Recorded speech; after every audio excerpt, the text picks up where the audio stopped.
여러분 안녕하십니까. 계속해서 대구 경북 소식입니다.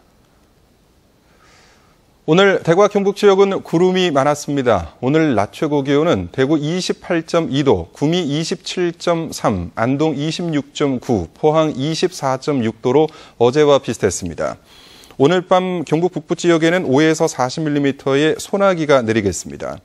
토요일인 내일은 대체로 맑겠고 아침 최저 기온은 대구 19도 등 13도에서 19도, 낮 최고 기온은 대구 28도 등 24도에서 29도로 오늘과 비슷하겠습니다.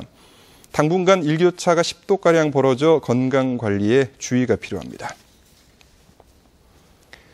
수입된 보리쌀을 국산으로 둔갑시켜 유통시킨 양곡업자가 국내 처음으로 적발됐습니다. 우리나라가 식용보리를 수입한 지 2년밖에 되지 않아 소비자들이 잘 모르기 때문인데 여지없이 포대가리 수법이 등장했습니다. 권윤수 기자가 취재했습니다. 경북 구미에 있는 한 양곡 가공업체. 미국산 보리가 든 포대가 잔뜩 쌓여 있습니다. 미국산인데도 쌀보리로 가공한 뒤에는 다른 수입 잡곡과 섞어 국산 잡곡이라 표시한 포장지에 넣어 유통시켰습니다. 근데 백주 대낮에 어떻게 이런 짓을 합니까? 예? 대낮에 그래 문 닫아놔놓고 여기서 그래 이런 나쁜 짓을 그래 어떻게 합니까? 예? 사람들이 정말 진짜 시키는 대로.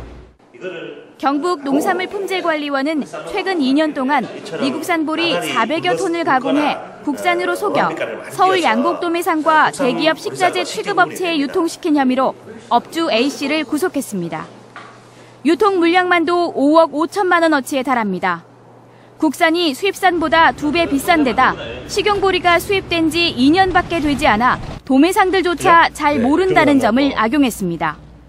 보리는 아직까지 수입된 지 얼마 안 돼서 저희들이 원산지 검정 항목에 포함되지 않기 때문에 단속반들이 현장에서 광역수사팀까지 꾸려진 이번 단속에서는 수입산을 국산으로 판매한 볶음보리 판매업소와 보리빵 판매업소도 함께 적발됐습니다.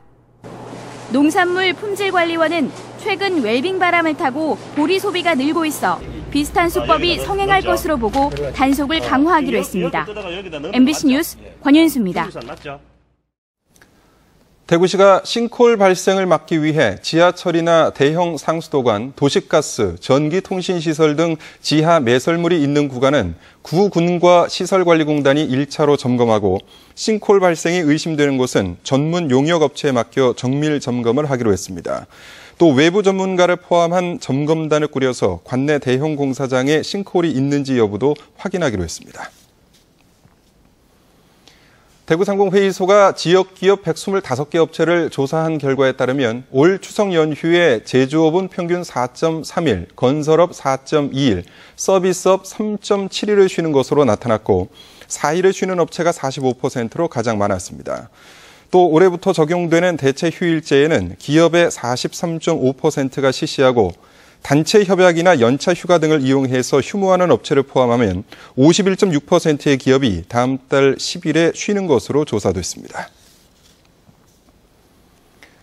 중국 기업인 유젠투자유한공사가 메탈 실리콘 공장을 설립하겠다며 포항시와 투자 양해각서를 체결했습니다.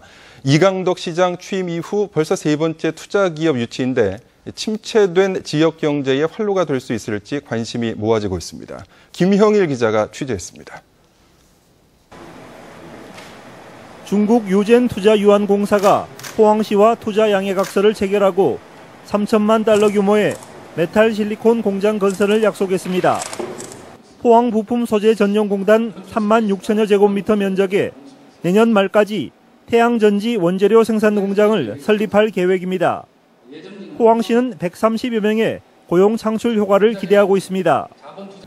우수한 국내외 강소기업을 유치를 해서 우리 포항 경제가 살고 일자리가 늘어날 수 있도록 지속적으로 해나가도록 하겠습니다. 이강덕 포항시장은 취임 2개월 만에 덕성학원과 삼성철강 등 벌써 3개 기업 5,700억 원대의 투자를 유치했습니다. 하지만 MOU는 법적 구속력이 없는 데다 예전에도 기업들이 중도 포기해 투자 유치에 실패한 경우가 많았습니다. 이곳 여길만한 제3산업단지가 그 대표적인 사례입니다. 특히 단체장의 성과주의와 업적 쌓기용으로 검증도 하지 않은 채 투자 유치에만 급급할 경우에는 번번이 실패할 수밖에 없습니다. 박승호 시장 체제에서도 수많은 MOU 공약을 남발했다가 지키지 못한 부분들이 상당히 많습니다. 지켜지든지 말든지 요즘은 무책임한 그런 속에 또 파묻힐 가능성이 있으니까 조금 더 깊이 고려해서 신중하게 일을 추진하는 게 좀 필요하지 않겠나. 이 때문에 자금력과 기술력을 갖춘 우수기업을 유치하고 기업하기 좋은 여건과 함께 적극적인 행정 지원도 병행해야 합니다. 잇따르는 포항시의 투자기업 유치가 실질적인 지역 발전과 일자리 창출로 이어지길 시민들은 바라고 있습니다. MBC 뉴스 김혁일입니다. 전교조 경북지부는 어제 경북교육청이 전교조 미복귀 전임자들을 전국에서 처음으로 징계하도록 한 것은 반교육적이고 부당하다며 규탄했습니다. 전교조는 경북교육청이 3차 징계위까지 열고 징계를 의결하던 관례를 깨고 급하게 징계를 한 것은 반교육적이고 독선적인 교육부의 지침에 따른 것이라며 부당 징계의 법적 투쟁 등 총력 대응하기로 했습니다. 전회련 학교 비정규직본부 대구지부는 오늘 대구시 교육청에서 기자회견을 갖고 대구의 400여 명, 전국의 8,000명에 이르는 학교 당직 기사들이 연중 휴일도 없이 월 500시간, 연간 6,000시간이 넘는 초장시간 노동에 시달리고 추석 연휴에도 6박 7일 연속 근무를 한다며 국민권익위원회의 권고사항을 이행하라고 촉구했습니다. 국민권익위는 지난해 2월 학교 당직기사의 권익보호를 위해 교육부와 시도교육청에 개선 방안을 내년 2월까지 조치하도록 권고했습니다.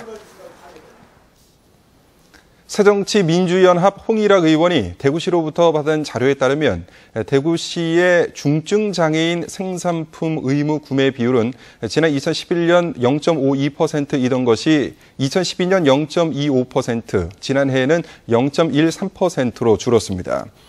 홍 의원은 대구시가 지난해는 도시철도 사업비로 장애인 제품 우선 구매 비율이 낮아졌다고는 하지만 올해 7월 말 기준으로 구매 실적이 0%인 부서가 14곳이나 된다면서 구매 계약 담당자들의 관심을 높여야 한다고 밝혔습니다.